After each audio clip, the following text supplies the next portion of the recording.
নমস্কার। স্বামীজির পত্রাবলী থেকে পাঠ চলছে। আজ পঞ্চদশ পর্ব। আজকে পড়ছি 175 নম্বর চিঠি। এটি লিখছেন new York 54 West 33rd street থেকে 21শে মার্চ 1895। প্রিয় মিসেস বুল, আমি যথাসময়ে আপনার কৃপালিপি পেলাম এবং তাতে আপনার এবং মিস থার্সবি ও মিসেস অ্যাডামস সম্বন্ধে খবরাখবর পেয়ে বিশেষ সুখী হলাম। আপনার সঙ্গে মিসেস ও মিস হেলের দেখা হয়েছে শুনে খুব খুশি হলাম। চিকাগোয় আমার যে কজন বিশিষ্ট বন্ধু আছেন তার মধ্যে তাঁরা অন্যতম। রমাবাইয়ের দল আমার বিরুদ্ধে যে সকল নিন্দা প্রচার করেছে তা শুনে আমি আশ্চর্য হলাম। মিসেস বুল, আপনি কি দেখতে পাচ্ছেন না যে মানুষ যেরূপই চলুক না কেন এমন কতগুলি লোক চিরকালই থাকবে যারা তার সম্বন্ধে ঘোরতর মিথ্যা রচনা করে প্রচার করবেই। চিকাগোতে তো আমার বিরুদ্ধে এরূপ কিছু প্রত্যহই লেগে থাকতো। আমাদের বাড়িটার নিচতলায় অর্থের বিনিময়ে কয়েকটি বক্তৃতা দেবার সংকল্প করছি। ওই ঘরে প্রায় 100 লোকের জায়গা হবে, এতেই খরচা উঠে যাবে। ভারতবর্ষে টাকা পাঠাবার জন্য বিশেষ ব্যস্ত নই, সেজন্য অপেক্ষা করব। মিস ফার্মার কি আপনার সঙ্গে আছেন? মিসেস পিক কি চিকাগোয় আছেন?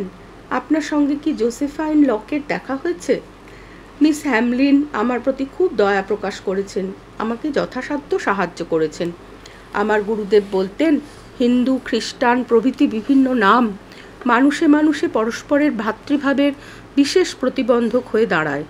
আগে আমাদিগকে ওইগুলি ভেঙে ফেলবার চেষ্টা করতে হবে। এগুলি পরের মঙ্গল করবার শক্তি হারিয়ে ফেলেছে, এখন কেবল অশুভ প্রভাব বিস্তার করছে। এগুলির কুৎসিত কুহকে পড়ে আমাদের মধ্যে যারা সেরা তারাও অসুরবৎ ব্যবহার করে থাকেন।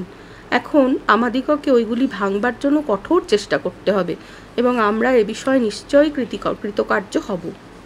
তাই তো একটা কেন্দ্র স্থাপন করবার জন্য আমার এতটা আগ্রহ। সংঘের অনেক দোষ আছে সন্দেহ নাই, কিন্তু তাছাড়া কিছু হবারও জো নেই। এখানেই ভয় আপনার সঙ্গে আমার মতভেদ হবে। সেই বিষয়টি এই যে কেউ সমাজকেও সন্তুষ্ট করবে অথচ বড় বড় কাজ করবে, তা হতে পারে না। ভিতর থেকে যেরূপ প্রেরণা আসে সেভাবে কাজ করা উচিত। আর যদি সেই কাজটা ঠিক এবং ভালো হয় তবে হয়তো মরে যাবার শত শত শতাব্দী পরে সমাজকে নিশ্চয়ই তার দিকে ঘুরে আসতেই হবে। দেহ মন প্রাণ দিয়ে সর্বান্তঃকরণে আমাদের কাজে লেগে যেতে হবে। একটা ভাবের জন্য যতদিন পর্যন্ত না আমরা আর যা কিছু সব ত্যাগ করতে প্রস্তুত হচ্ছি ততদিন আমরা কোনো কালে আলো দেখতে পাবো না। যারা মানব জাতির কোনো প্রকার সাহায্য করতে চান তাদের এ সকল সুখ দুঃখ নাম যশ আর যত প্রকার স্বার্থ আছে সেগুলির একটা পোঁটলা বেঁধে সমুদ্রে ফেলে দিতে হবে এবং ভগবানের কাছে আসতে হবে। সকল আচার্যই এই কথা বলে গেছেন ও করে গেছেন। আমি গত শনিবার মিস করবিনের কাছে গিয়েছিলাম। তাকে বলে এসেছি যে আর ওখানে ক্লাস করতে যেতে পারবো না। জগতের ইতিহাসে কি কখনো এরূপ দেখা গেছে যে ধনীদের দ্বারা কোনো বড় কাজ হয়েছে? হৃদয় ও মস্তিষ্ক দ্বারাই চিরকাল যা কিছু বড় কাজ হয়েছে, টাকার দ্বারা নয়। আমার ভাব ও জীবন সবই উৎসর্গ করেছি। ভগবান আমার সহায়, আর কারো সাহায্য চাই না। ইহাই সিদ্ধির একমাত্র রহস্য। এ বিষয়ে নিশ্চয়ই আপনি আমার সঙ্গে একমত। আপনারই চিরকৃতজ্ঞ ও স্নেহের সন্তান বিবেকানন্দ।